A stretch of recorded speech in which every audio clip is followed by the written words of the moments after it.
Hey guys, so I've been talking about doing this build for a very long time.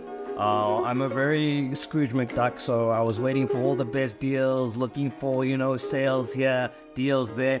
Eventually I got everything, and I'm actually proud that I supported about 4 or 5 different stores. I spread the love, okay? So thank you for showing me love and coming to see how I fare here. I've watched the videos, a couple of tutorials. I've had, some very smart people in my ear. Let's see how we go.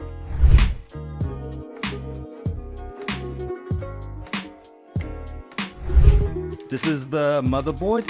I'm sure you've seen it already, the Gaming X. I liked it because it had nice little heat sinks and whatnot, it just looks clean. I didn't like the fact that if I put stuff on it, it would be exposed. So I went for this one. So let's open it up.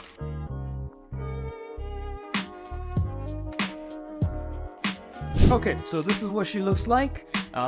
This right here is where our CRAS CPU is going to go. This guy over here goes into them. This is a 13th generation, but this motherboard here can do 13 and 14, because what's happened is subsequently, since these have been released, a 14th gen has come out. You'll probably find those in the stores now. They're trying to push those, but I got my hands on a 13600K.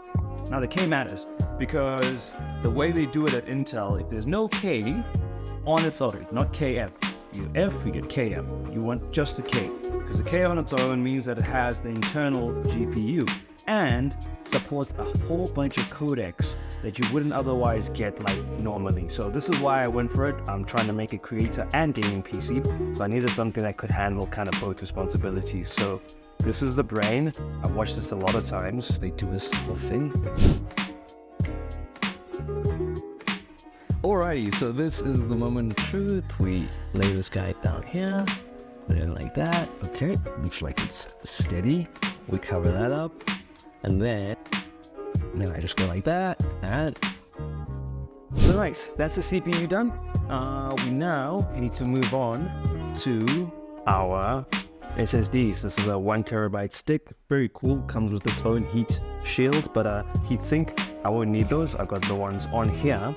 So we're gonna have to open up this plate over here to reveal where these will go.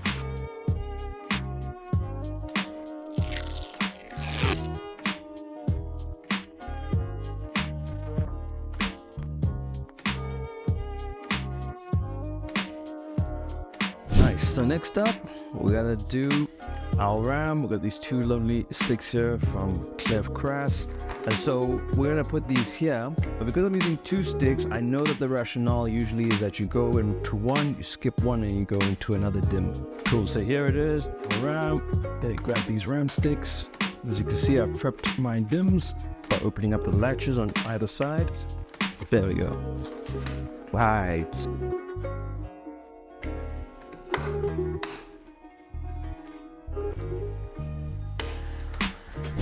So now this is the much coveted GPU. You know how it goes with these though. You can have one like this, which I got for min money, and then some of these things cost as much as a car. So we're not there yet, but every journey has to start somewhere. So got this guy here.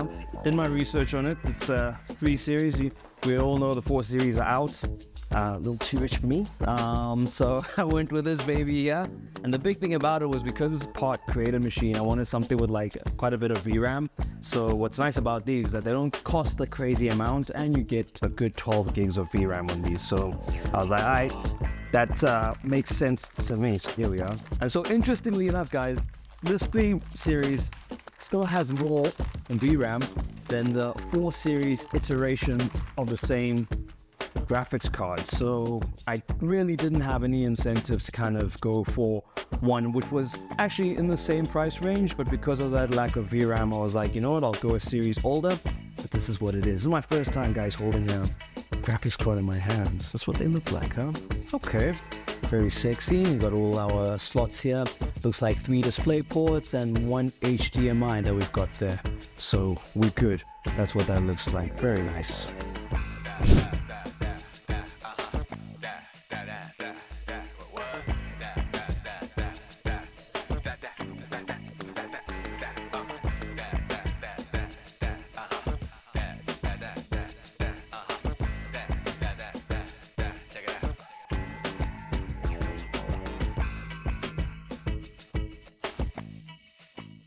Cool, so now this is something new to me, okay? I was building PCs in my early 20s. I have never seen water coolers. Back then, we were using machines with Fruity Loops, and I was producing on Logic. You can imagine, Logic Pro used to be on PC once upon a time, and that's the last time I was interacting with PCs. It moved over to Apple and Mac, and so I was kind of, lured by that, and I became a Mac baby.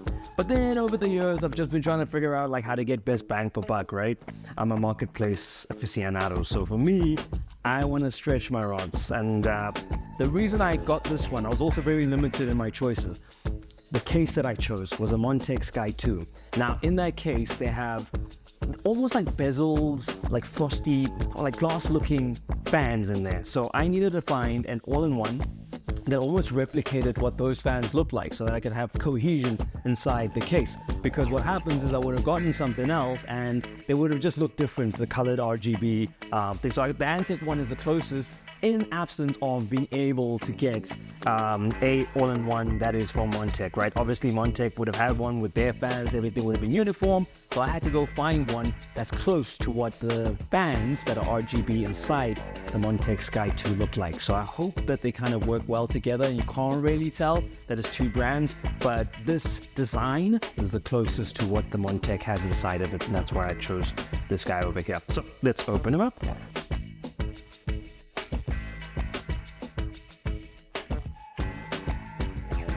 Man, if you told me 15 years ago there's going to be a time when there's a radiator on your computer, I would have been like, what? For what? But here we are. Here we are. This is the blockhead. This here is what attaches to the CPU inside your motherboard. So this is essentially where the cooling for your CPU is going to be coming from, running with these two pipes, which I understand one has cool and the warmer. When it goes back up, it moves around in the radiator with the fans on it to expel the hot air. And then, that's what's cooling in a nutshell. If you want a deep dive, go find a deep dive video. But yeah, I'm just telling you that's the basic principle. So there's a 120 fans, 3 of them make it a 360.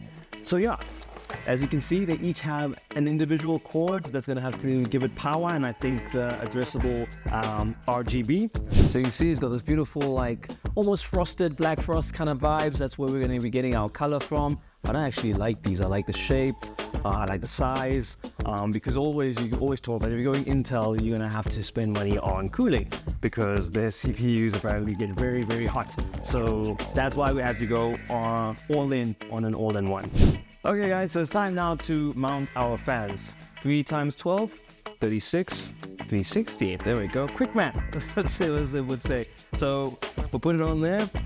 These long screws that came with our. So what I want to do is just line it up. There we go. It's gone in there.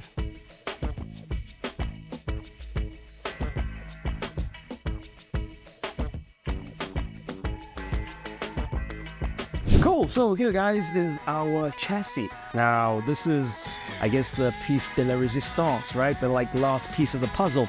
Montech high-end even. The Sky 2, I really like this case. I went through quite a few cases on this journey. I went from one stage doing a mini ATX build, right? Which is a smaller form factor. You got ATX, eATX is bigger than ATX. You got mini ATX, which is under ATX, and under ATX you got ITX, which is even smaller. And those are tricky builds to do in SA because the components are really hard to find. You can do a mini ATX one because a lot of motherboards are fight. I've seen now there's new builds and products that are coming out where it's a mini ITX with a lot of the stuff that you would put in there already in there, like your PSU, like they're giving you, maybe getting you 50%, 70% of the way as far as the build is concerned. But I ended up going for an ATX case. I like this case, so let's check it out.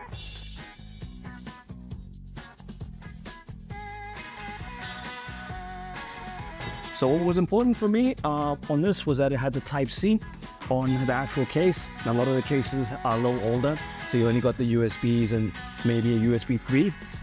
But here we go. Ooh. Love that sound.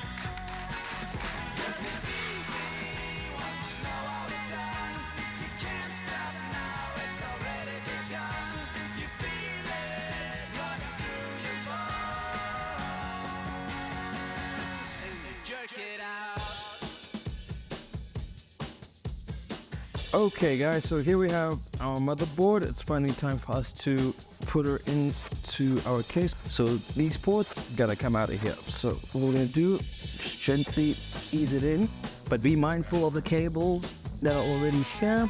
This was a little point, so we're gonna go on the side of it. There we go. So what I can do is just drop it from this side, and there we go.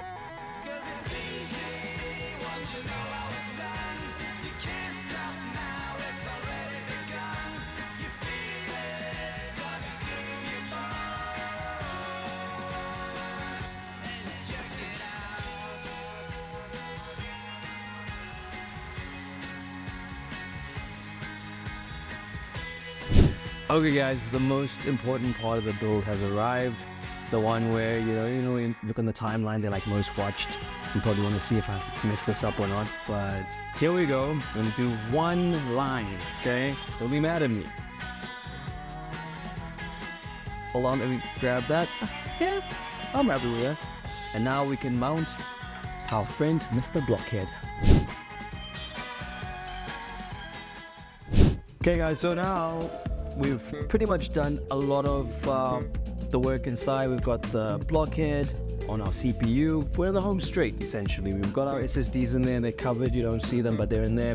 These look lovely. When we tested out the motherboard earlier, came on, the RGB is proper.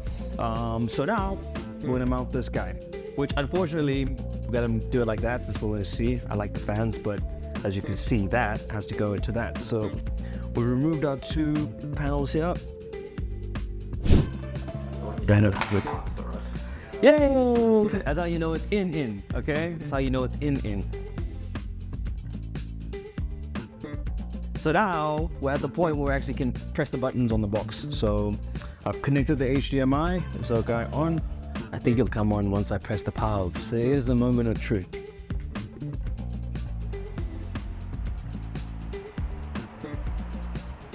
Whoa. There we go. Been fun. There we go. Okay. She's... How pretty? It's so cool here, guys. Oh my goodness. I might have to close up the case, but this is... I like me a fan. Alright, so now, theoretically, when I press the button, all of them should change because we had a situation where it was just the ones at the top. So let's see how we go. Oh. Yeah, there we go. Everything from the blockhead is in sync. Okay, so I think what's going to happen with the RAM is that obviously once we get in and we have an OS in here, we'll be able to sync everything up so it all works together. But right now it's all the fans and of course the blockhead, which is connected to these fans. That's what's in sync. But I don't mind that little bit of, you know, a light show from the RAM. But I think I'm happy with this. It's clean. You know, all the things that you need to see can be seen. There's not too much else going on. Still gonna have the nice smoked glass on the side here, the smoked glass on the front. Still need to put the filter on top. But yeah, for the most part, we're done. We're good. So the next part is obviously just making sure that we can go further than the BIOS screen and into an actual operating system. So yeah, very happy so far. I think the next step is just to put everything together, put the glass on, and then I can worry about the software later. So let's do that.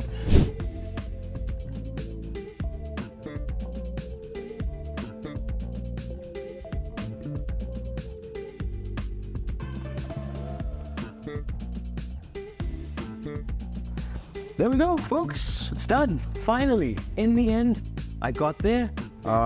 This is what she looks like. I'm very happy with this build. I like the color.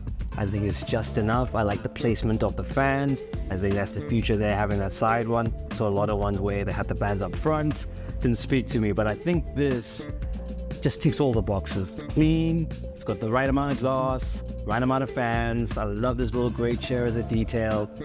It's classy. I think, you know, for an older gent like me, this is a perfect build. And I'm very happy to see what this does once I plug everything else into it. But hey, we've gotten far enough. I think the journey is well on its course. 1360, 100K, that's in here.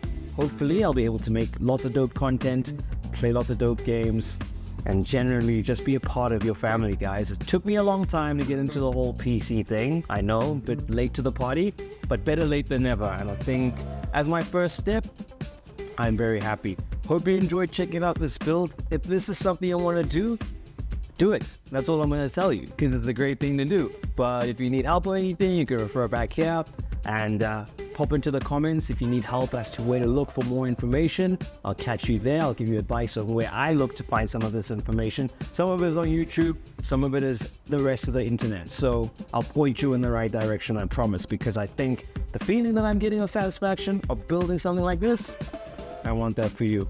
So hopefully you can go on that journey, but my journey's begun. Thank you for joining me. I'll catch you on the next one.